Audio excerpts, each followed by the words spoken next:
Museo Guggenheim de Nueva York. Antecedentes. Solomon R. Guggenheim, miembro de una familia rica de mineros, había coleccionado trabajos de arte de los viejos maestros desde 1890.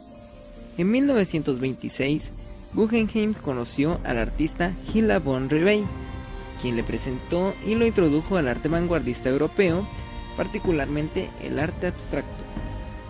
Fue entonces cuando Guggenheim cambió por completo la estrategia de su colección, enfocándolo en trabajos producidos por artistas como Wassily Kandinsky, entre otros.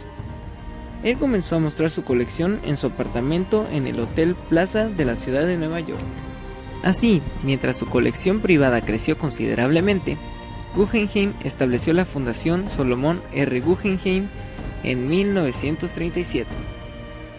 A principios de la década de 1940, la fundación había ya acumulado una gran colección de trabajos vanguardistas, que la necesidad de un edificio permanente era evidente.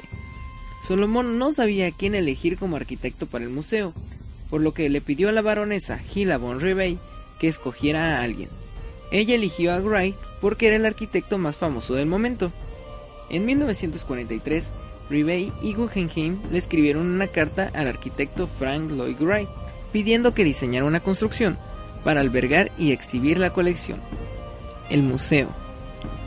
El Museo Guggenheim de Nueva York es el primero de los museos creados por la Fundación Solomon R. Guggenheim, dedicado al arte moderno. Fue fundado en 1937 en Upper East Side, Nueva York. Es el más conocido de todos los museos de la fundación y muchas veces es llamado simplemente el Guggenheim. Al comienzo fue llamado Museo de Pintura No Objetiva y fue fundado para exhibir arte vanguardista de artistas modernos contemporáneos como Kandinsky y Mondrian. En 1959 se mudó al lugar donde se encuentra ahora, la esquina de la 89 y la Quinta Avenida frente a Central Park, donde se construyó el edificio diseñado por el arquitecto Frank Lloyd Wright. El proyecto se vio envuelto en complejas discusiones entre el arquitecto y el cliente con la ciudad, el mundo artístico y la opinión pública, debido al contraste de sus formas dentro de la retícula de la ciudad de Nueva York. Durante los trabajos de construcción, llegó al director y a los administradores del museo una carta firmada por una larga lista de artistas, en la que se exponían que los muros inclinados y la rampa no eran adecuados para una exposición de pintura. Pese a la fuerte crítica, Guggenheim quedó entusiasmado con la idea de la espiral ascendente y apoyó el proyecto hasta su fallecimiento en 1949. Entre 1943 y 1956, el inicio de la construcción sufrió numerosos retrasos, debido a cambios en las condiciones del emplazamiento, a reglamentos relativos a la construcción, a cambios en el programa del museo y al aumento de los costes de los materiales de la construcción.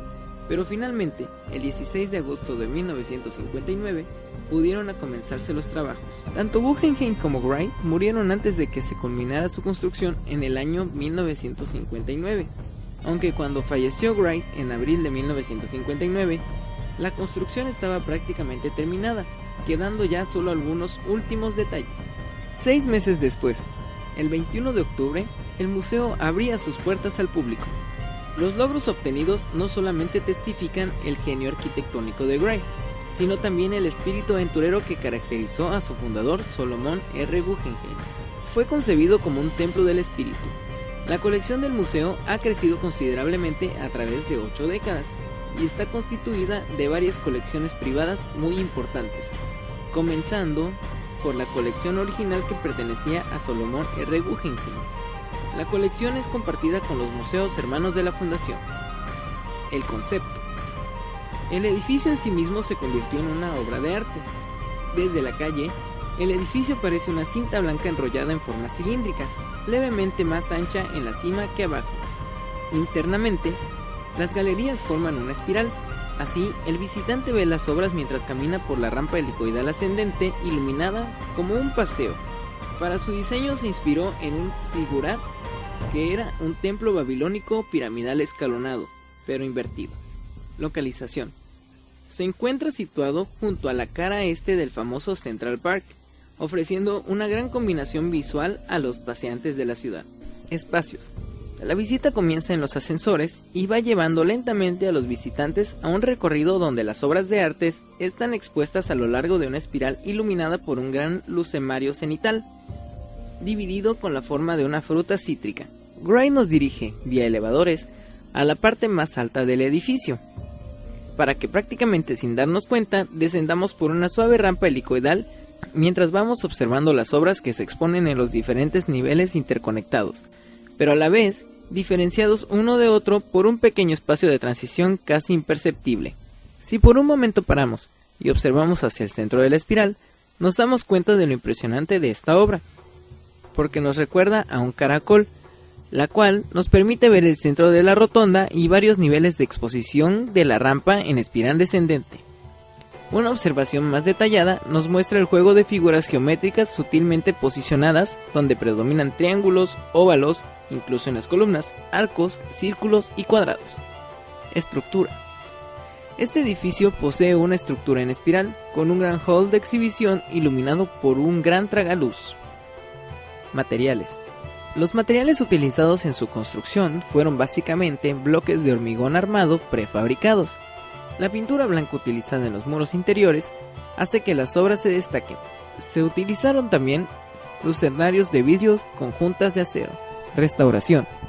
Durante el 2005 fueron retiradas las 12 capas de pintura aplicadas durante los últimos 46 años y la superficie de la construcción de hormigón se ha puesto de manifiesto, lo que permitió un análisis detallado de su estado. El seguimiento de determinadas grietas ha llevado más de un año y los expertos buscaron una metodología adecuada para repararlas y velar por la salud del edificio a largo plazo. Su restauración se terminó en el verano del 2008.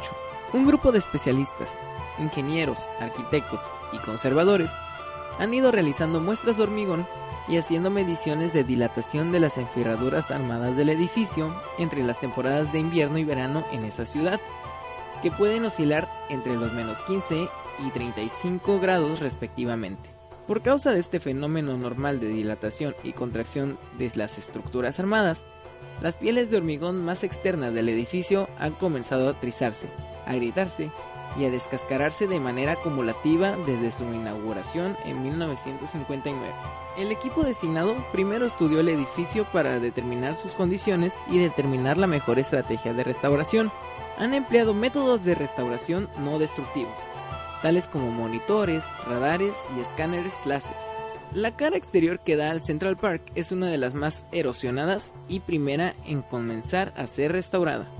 La exhibición, abierta a todo el público que visita el museo, también muestra la tecnología utilizada y los instrumentos técnicos de medición de vibraciones, dilataciones y corrosión de estructuras armadas, como también el método que los especialistas utilizaron para realizar el estudio previo a la reconstrucción y reparación de los daños. El arquitecto y su obra. Análisis. Una vez entendido el contexto con el cual se diseñó e erigió dicha obra de semejante magnitud, podemos comenzar a hablar sobre el creador de la misma. Frank Lloyd Wright fue un arquitecto estadounidense, uno de los principales maestros de la arquitectura del siglo XX. Precursor de la arquitectura orgánica, fue el iniciador del movimiento Prairie School, desarrollando el concepto usoniano de la vivienda. Tras abandonar su carrera de ingeniería en Wisconsin al fallecer su padre, Wright se traslada a Chicago, donde es contratado por la oficina de los arquitectos Adler y Sullivan para trabajar como delineante en jefe, permaneciendo 6 años hasta que, en 1893, abre su propio estudio de arquitectura profesional. Wright además estudió con gran atención la arquitectura maya y aplicó un estilo reminiscente maya a muchas de sus viviendas, conocido como el Revival Maya. El motivo por el cual he elegido a este arquitecto y a esta magnífica obra en concreto es por lo impresionante que puede llegar a ser en muchas ocasiones el ingenio del ser humano, de cómo, a pesar de la época que corría en ese entonces y los materiales y técnicas disponibles, él pudo concretar una idea que trascendería, sin lugar a duda, miles de generaciones enteras. Esta magnífica obra de arte combina de manera sabia un juego de vanos y volúmenes para dar una sensación de ligereza y equilibrio al espectador. Además, debido a su forma caprichosa, forma parte también de la propia exposición artística que alberga en su interior. Conclusión. A lo largo del tiempo, la arquitectura ha evolucionado gradualmente hasta el punto de no ser solo un elemento cuyo único propósito está dado por las necesidades del usuario, abriéndose paso para convertirse en un elemento más de estética y belleza que, en conjunto con su entorno, generan una sensación de armonía indescriptible, cosa que ocurre con el Museo Guggenheim, pues no solamente es una galería de arte con cuadros y esculturas, sino que el mismo complejo es una obra de arte muy bien lograda a través de un juego bien aplicado de volúmenes, vacíos, luces y sombras, dando así a su creador, Frank Lloyd Wright, un muy bien merecido lugar en la historia de la arquitectura contemporánea. Gracias por su atención. Esto ha sido todo acerca del Museo Guggenheim de Nueva York.